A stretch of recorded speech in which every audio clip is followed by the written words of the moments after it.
Assalamualaikum warahmatullahi wabarakatuh. Selamat pagi semuanya. Waalaikumsalam Waalaikumsalam warahmatullahi warahmatullahi wabarakatuh. wabarakatuh. Ya, Wabarakatuh. oke. Alhamdulillahirrahmanirrahim. Pagi ini kita bertemu lagi ya dalam mata kuliah biokimia. Hari ini kita akan belajar tentang protein. Ya. Maka silakan teman-teman dinyalakan kameranya.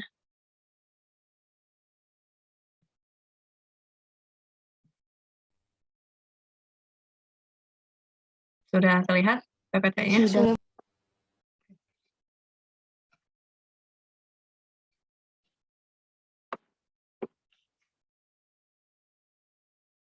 Oke, pengertian protein ya. Protein ini berasal dari bahasa Ma atau yang didahulukan ya. Protein ini merupakan bagian dari semua sel hidup dan merupakan bagian terbesar tubuh sesudah air. Jadi, yang menyusun tubuh kita itu, yang terbesar adalah air ya. Nah, setelah itu adalah protein. Semuanya seperti misalnya kuku ya, gigi, kulit ya, otot, lalu rambut ya. Itu banyak sekali tersusun dari protein-protein ya. Begitupun dengan organ-organ dalam kita ya. Hampir semuanya tersusun oleh protein. Nah, lalu semua enzim, berbagai hormon, pengangkut zat-zat gizi dan juga darah, matriks intraseluler dan sebagainya adalah protein juga. Nah, protein juga bertindak sebagai prekursor sebagian koenzim, hormon, ya, asam nukleat, dan molekul-molekul yang esensial bagi kehidupan. Ya. Nah, kekurangan protein dalam waktu yang lama ini dapat mengganggu berbagai proses dalam tubuh dan menurunkan daya tahan tubuh terhadap penyakit. Jadi, protein ini berperan untuk menjaga daya tahan tubuh kita juga. Seperti itu. Di dalam tubuh manusia terjadi suatu siklus protein. Artinya, protein ini dipecah menjadi komponen-komponen yang lebih kecil, yaitu asam amino dan juga peptida. Terjadi juga sintesis protein baru untuk mengganti yang lama.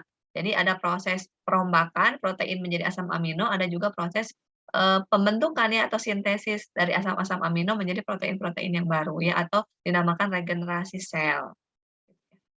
Waktu yang diperlukan untuk mengganti separuh dari jumlah kelompok protein tertentu dengan protein baru disebut half time atau waktu paruh jangka hidup protein ya.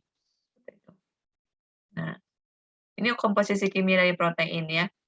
Protein ini adalah suatu zat yang sangat kompleks yang disusun oleh asam-asam amino yang merupakan struktur protein. Nah, protein ini mengandung unsur karbon, hidrogen, oksigen, dan juga nitrogen ya. Asam amino terdiri atas karbon yang terikat pada satu gugus karboksil ya. Minggu lalu saya pernah menjelaskan ya, ada COOH, dan lalu ada satu gugus amino atau NH2, satu atom hidrogen atau H ya, dan satu gugus radikal atau rantai samping R ya, atau rantai cabang. Tuh.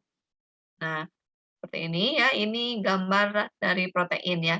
Yang bulatan-bulatan ini adalah asam-asam amino. Jadi protein ini terdiri dari lebih dari 50 asam amino ya. Jadi banyak sekali. Nah, ini misalnya rantai A, rantai B ini macam-macam ya jumlah dari rantainya. Bisa satu aja, bisa dua, bisa tiga dan seterusnya ya. Seperti itu. Ini asam-asam amino, ada gugus NH3 dan gugus COH ya di akhirnya. Nah, ini sintesa protein, asam amino menjadi dipeptida ya kalau ada dua asam aminonya. Kalau misalnya asam aminonya ada banyak, disebut polipeptida. Nah, protein itu terdiri dari satu atau lebih ya polipeptida. Gitu. Kalau polipeptida kan kurang ya, kurang dari 50 asam amino. Nah, kalau protein itu lebih dari 50 susunan asam amino ya. Terbayang sangat kompleks ya, teman-teman. Nah, ini ikatan peptida ya, minggu lalu saya sudah menjelaskan tentang ikatan peptida. Ikatan peptida ini dibentuk dari gugus karboksil asam amino yang pertama ya, dengan gugus amino pada asam amino yang kedua gitu ya. Nanti ini akan terjadi dehidrasi atau penghilangan gugus H2O+ ya. Jadi nanti kehilangan air ya, namanya dehidrasi, lalu akan membentuk ikatan peptida. Ini ikatan peptidanya ya terbentuk antara CO dengan N ya, seperti itu. Kalau misalnya asam aminonya banyak, berarti ikatan peptidanya juga banyak ya. Sama nanti menyambungnya di bagian COOH bagi asam amino yang ke-1 ya dengan NH2 dari asam amino yang berikutnya gitu ya. Seperti itu. Nah, ini sama ya, jadi nanti akan, terjadi, penggabungan antara OH pada COH dengan H pada, NH2. Protein memiliki 4 tingkat struktur yang berbeda. Yang pertama adalah struktur primer ya. Struktur primer ini adalah urutan linier asam amino dalam rantai polipeptida, ya. Lalu kalau yang kedua, struktur sekunder ini mencakup heliks alfa dan lembar beta, ya, atau beta sheet ya. Terdiri atas daerah-daerah lokal rantai polipeptida yang mempunyai konformasi reguler yang distabilkan oleh ikatan hidrogen. Nanti kita lihat gambarnya ya di slide selanjutnya. Nah, yang ketiga adalah struktur tersier. Nah, kalau struktur tersier ini adalah konformasi 3 dimensi total dari keseluruhan rantai polipeptida, mencakup heliks alfa, lembar beta, dan daerah berbentuk globuler atau bulat ya.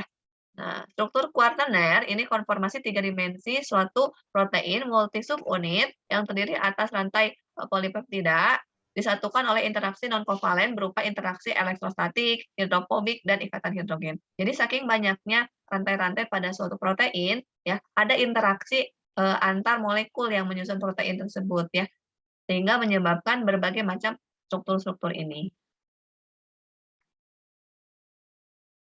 Nah, ini contohnya ya. Kalau primary struktur itu nggak neko-neko, jadi lurus aja gitu ya. Ini asam amino yang satu, kotak-kotak ini ya, asam amino yang satu, ini yang kedua, ketiga, dan seterusnya, seperti itu ya. Gitu. Jadi tidak ada interaksi antara satu sama lain, gitu. Nah, kalau yang secondary struktur, ini ada interaksi ya, ada ikatan hidrogen antara satu sama lain. Jadi, dia membentuk membentuk heliks ya atau pita, gitu. Lalu, ada tertiary struktur ya, ini struktur, tersier. Nah, interaksinya lebih kompleks lagi kalau tadi, secondary struktur ini hanya ikatan hidrogen ya antar, asam amino. Nah, kalau yang, tertiary struktur ini ada ada ini ya, ada interaksi yang, lebih kompleks ya, gitu. Lalu selanjutnya adalah, eee kuartener nih, kuartener struktur ya. Nah, kuartener struktur ini lebih kompleks lagi dibanding tersiary struktur ya. Ini ada, interaksi elektrostatik, ada, non hidrofobik gitu ya, dan lain-lain. Lalu ikatan hidrogen juga ada. Jadi ada 3 macam ya interaksinya, interaksi non kovalen disebutnya ya, ada elektrostatik, hidrofobik, dan juga ikatan hidrogen. Seperti itu. Nah Nah ini ya coordinate struktur. Ini, ada di struktur, kayak hemoglobin ya, hemoglobin itu seperti ini. Nah kalau ini primary struktur atau struktur primer, jadi hanya rantai asam amino saja ya tanpa ada interaksi. Kalau secondary ini ada interaksi. Nah ini. Nah, untuk yang secondary struktur ada 2 macam ya, ada alpha helix ya, seperti ini yang terpilih seperti pita aja gitu ya, ada yang lembar beta sheet seperti ini. Nah, kalau lembar beta sheet itu terjadi kalau misalnya ada 2 rantai ya, ada 2 rantai, polipeptidanya.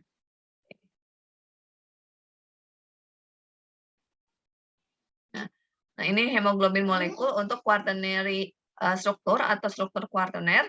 Nah, jadi ada banyak sekali, interaksi ya antar molekulnya. Nah, ini ada iron, iron tuh Fe ya, ada Fe, ada, eee, Fe sama hemoglobin ini membentuk, struktur kompleks ya.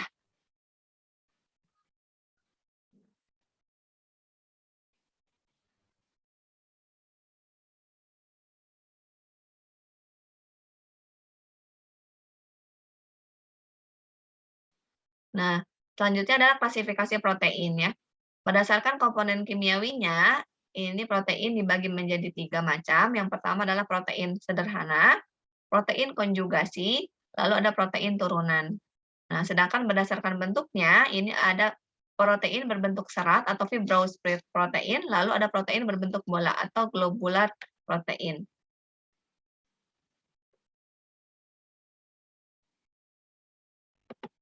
Nah, protein menurut struktur kimia dan ciri kimiawinya, ini Protein sederhana yaitu golongan protein apabila dihidrolisa oleh asam, alkali, atau eter akan menghasilkan asam-asam amino ya derivatnya. Contohnya globulin, albumin, keratin, kolagen, elastin, dan lain-lain. Jadi yang menyusun protein tersebut itu hanya protein saja, gitu ya, hanya asam amino saja. Tidak ada gabungan dengan senyawa yang non protein gitu ya. Nah, lalu ada protein majemuk yang kedua.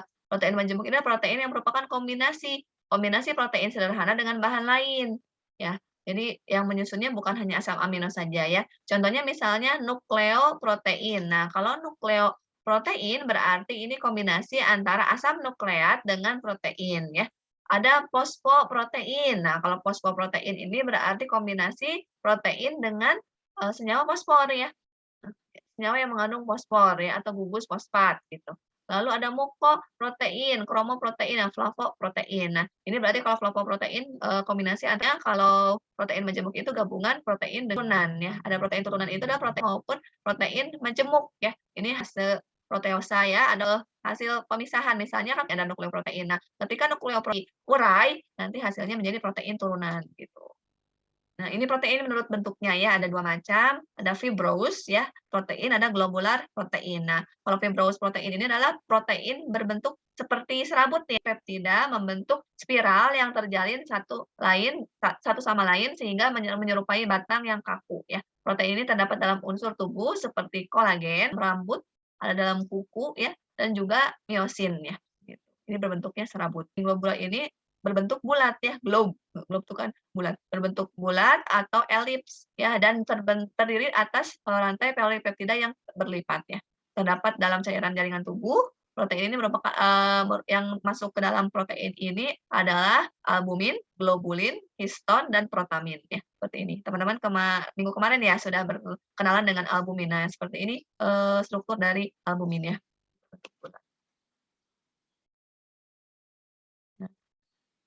Ini protein pada membran sel ya, strukturnya.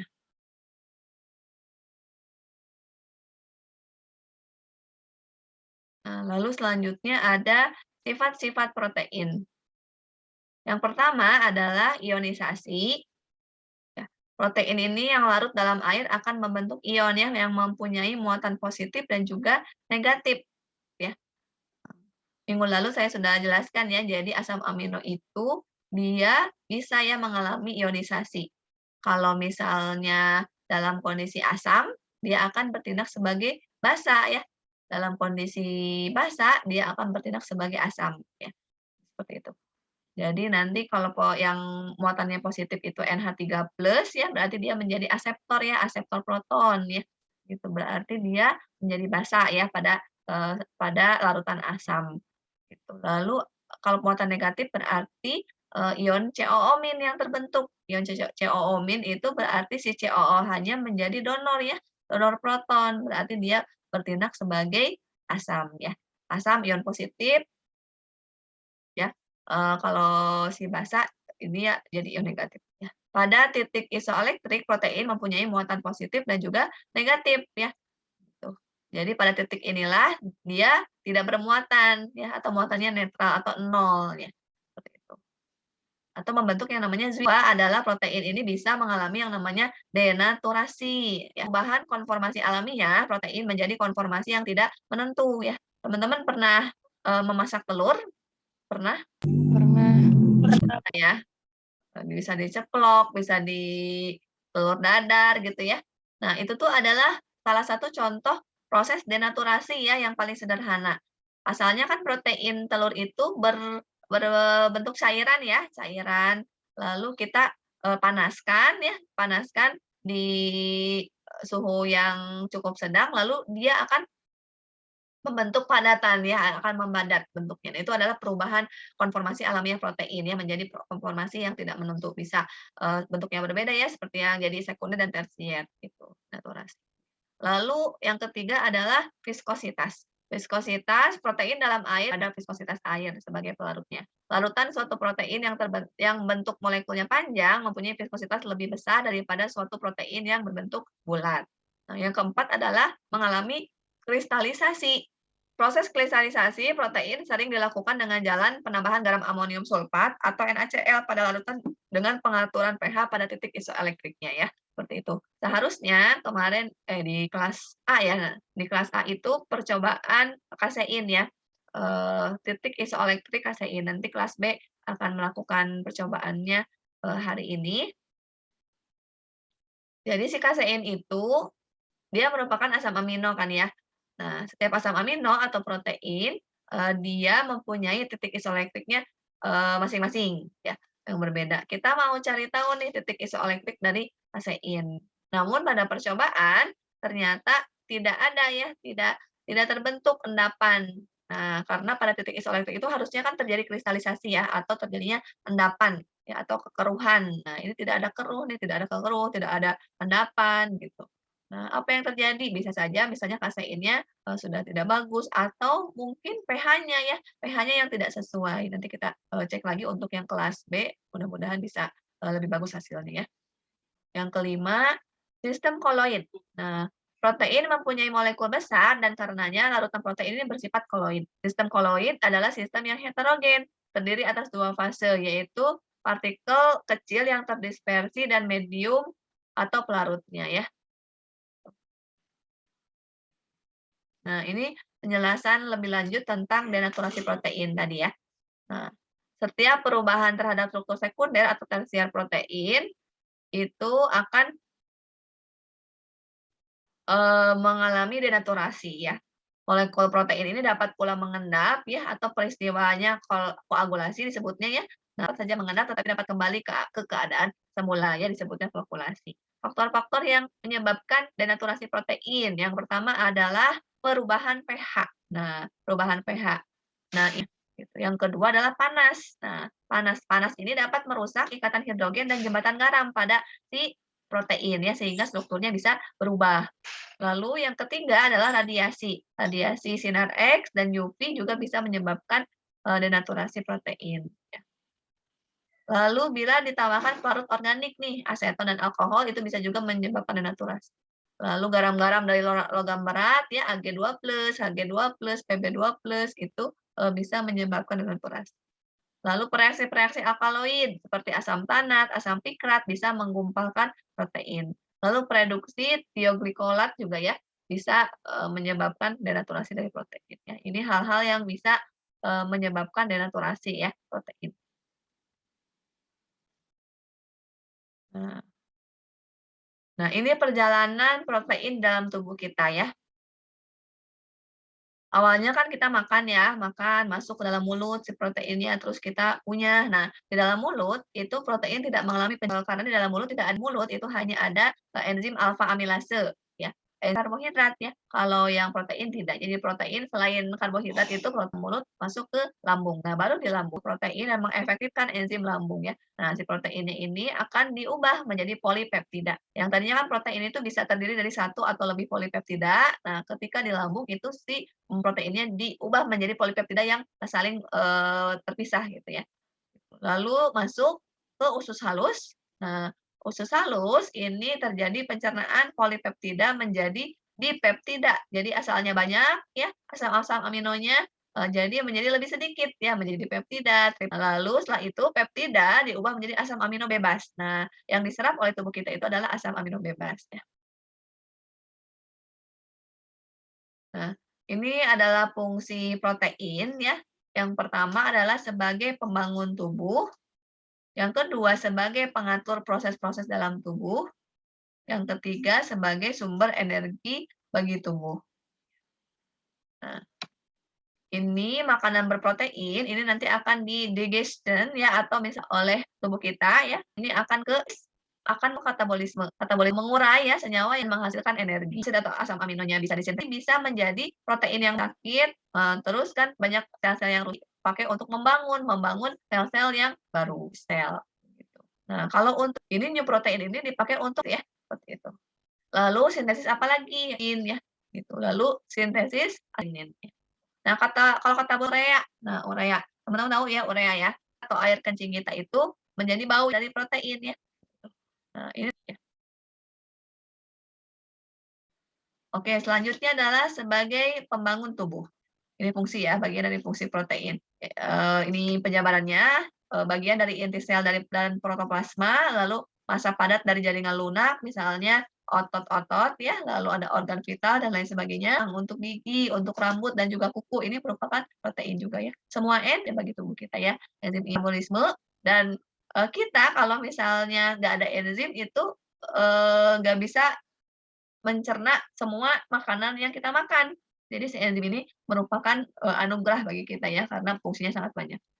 Sebagian besar hormon juga adalah protein ya, antibodi yang mengatur daya tahan tubuh kita ya, lalu, darah dan lain sebagainya ini, merupakan, protein. Nah, sebagai pengatur ya, fungsi sebagai pengatur yaitu mengatur tekanan osmotik dalam tubuh ya, berkaitan dengan keseimbangan air, lalu keseimbangan asam dan juga basa. Lalu sebagai sumber energi ya, 1 gram protein ini setara dengan 4 kalori. Sama seperti karbohidrat ya, 1 gram karbohidrat setara dengan 4 kalori. Nah, ini ada, tabel, angka kecukupan protein yang dianjurkan per orang dan juga per hari ya. Misalnya kita tuh di usia teman-teman di usia ada 20 atau masih 19? 19. 19. Ya, ini berarti ya 16 sampai 19 tahun ya. Misalnya BB-nya 56 kilo, biasanya kurang ya kalau masih belum menikah biasanya kurang dari 56 kilo. Nah, 56 kilo, nah ini keperluan proteinnya itu adalah 66 gram gitu ya, seperti itu. Nah, karena ini teman-teman masih, dalam masa pertumbuhan ya, banyak sekali yang harus dibangun nih, oleh tubuh. Nah, makin ke atas ya, nah ini wanita, nah 51 gram ya. Nah kalau wanita, umur segini sudah tidak ya, sudah tidak, dalam proses pertumbuhan, makanya berkurang nih 51 gram, dari 62 gram proses pertumbuhannya jadi naik, diperlukannya lebih banyak ya. Ketika misalnya, teman-teman nih, eee, ya, diperlukan untuk proses pembangunan tubuh ya. Itu diperlukannya lebih banyak harus ditambah asupannya 12 gram per hari. Bulannya ini ditambahkan 16 gram per hari. Oke, selanjutnya ini makanan sumber protein ya. Protein dibagi 2 ya, ada hewani dan juga nabati ya. Ada istilahnya, kalau yang hewani itu nilai, protein unitnya itu pasti lebih tinggi ya, lebih tinggi dibandingkan yang nabati. Lalu ada skor kimia atau skor asam lebih tinggi dibandingkan, nabati ya. Nah, ini kalau yang, hewani lalu daging kambing dan lain-lain, dan juga kedelai. Ini ada nilai ikan 76, daging sapi 7,67. SAA-nya juga ya, skor untuk kacang tanah dan kacang kedelai kan ini termasuk protein, nilai NPU dan SAA-nya dan juga nilai biologisnya. Ini macam-macam ini ya. Nah, kalau misalnya teman-teman sebenarnya bisa ya, bisa, dari tumbuh-tumbuhan. Telur juga sebenarnya dibandingkan unitnya lebih banyak, lebih besar ya. Misalnya 1 gram 0 ya, kalau 1 gram.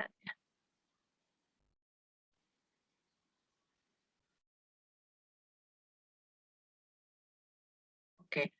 Selanjutnya ini efek, terhadap kesehatan. Nah, bila kekurangan, protein ya, ini nanti menyebabkan berat terhambat biasanya, orang-orang atau anak-anak yang kurang gizi atau tidak mengkonsumsi protein yang cukup itu lebih pendek ya dibandingkan anak-anak yang cukup gizi, gitu. Lalu menurunnya daya tahan tubuh terhadap infeksi, ya bisa mudah sakit ya kalau kekurangan protein, gitu.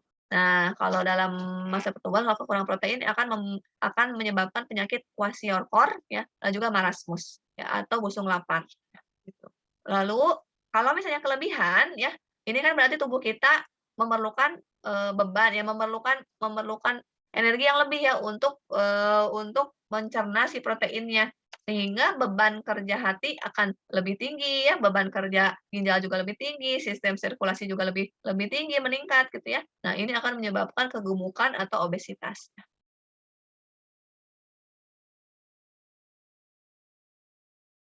Ini sumber-sumber protein. Nah, tadi ya sudah dijelaskan, bisa kalau hewani bisa daging, unggas, alat-alat dalam ya, hati, pankreas, ginjal, paru, jantung, dan jeroan. Nah, kalau orang Indonesia mah segala macam yang ada di hewan tersebut biasanya dimanfaatkan ya.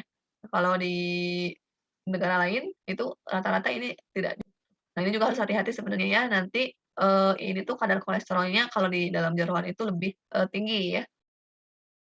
Lalu susu, telur, ikan, dan kerang-kerangan ya, ini protein. Kalau nari nabati ini berbentuk tahu serta kacang-kacang lainnya ya. Selain itu sereal ya, meskipun kandungannya sangat kecil, misalnya gandum ya. Nah, ini penyakit yang berhubungan dengan protein. Nah, yang pertama adalah akibat berat menyebabkan kwashiorkor ya pada anak-anak di bawah 5 tahun. Kekurangan protein sering dijumpai bersamaan dengan kekurangan energi yang hubungan antara dua jenis kekurangan ini dinamakan energi protein malnutrition atau IPM atau kurang energi protein atau KEP ya bahasa Indonesianya. Atau kurang kalori protein, ini protein secara berlebihan tidak menguntungkan ya bagi tubuh. Nah, kelebihan asam amino memberatkan kerja ginjal dan hati yang harus memetabolisme dan mengeluarkan kelebihan dehidrasi, diare, kenaikan amonia darah, ya, kenaikan ureum darah dan juga demam. Adalah reaksi-reaksi khas protein ya, dan ada reaksi santoprotein. Ini protein ditambah asam nitrat pekat, ini akan menyebabkan endapan kuning ya bila dipanaskan. Reaksi positif ini untuk protein si Hopkins Cole ya, ini tertolpan dapat berkontak dan membentuk senyawa yang berwarna cincin ya. Cincin ungu antara dua lapisan ya. Ini mirip dengan reaksi Molis ya, uji karbohidrat dengan reagen. Nah, ini kita lakukan ya reaksi nilon. Nah, reaksi nilon, protein ditambah reaksi nilon, ya ini merupakan larutan merkuro dan merkuri nitrat dalam akan berubah menjadi endapan merah ya. Protein yang mengandung tirosin akan memberikan hasil yang positif. Lalu yang selanjutnya adalah nitrogen nitroprusida. Nah, natrium nitroprusida dalam larutan amoniak akan menghasilkan warna merah dengan protein yang mempunyai gugus SH bebas ya. Jadi ada sulfurnya. Cysteine dapat memberikan hasil yang positif. Lalu yang terakhir adalah reaksi Sakaguchi. Nah, protein ditambah reaksi Sakaguchi yang merupakan naftol ya dalam natrium hipobromit ini akan membentuk parutan warna merah. Reaksi ini memberikan hasil positif apabila ada gugus guaninin ya yaitu arginin atau protein yang mengandung arginin. Oke, ada pertanyaan dari teman-teman silakan.